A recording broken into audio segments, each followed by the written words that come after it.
SimRefinery was a computer management simulation game designed to simulate Chevron's Richmond refinery operation.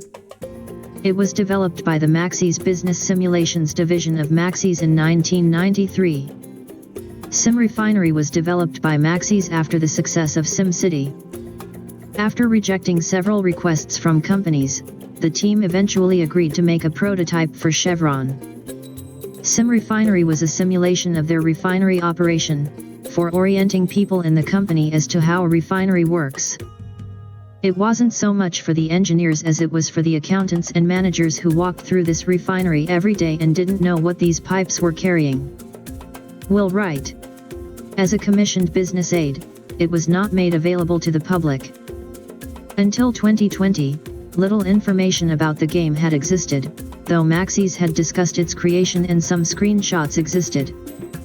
Most of the assets stayed with Maxis Business Simulations, which Maxis eventually divested in 1996. The division rebranded itself as Thinking Tools Incorporated and continued to develop similar corporate simulations, but eventually had to shutter itself, and most of its assets were destroyed. In 2020, a floppy disk with the game was found, and a digital copy has been uploaded to the Internet Archive to work within its DOSBox emulator.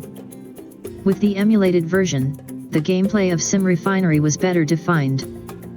The game resembles SimCity with different graphics, disasters, and rules, the former to represent oil tanker ports, petroleum storage and piping systems.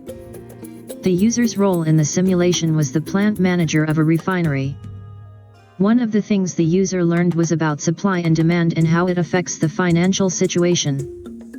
The game was not defined to be an accurate representation of the chemical processes of a plant, as this would have been considered extremely dangerous.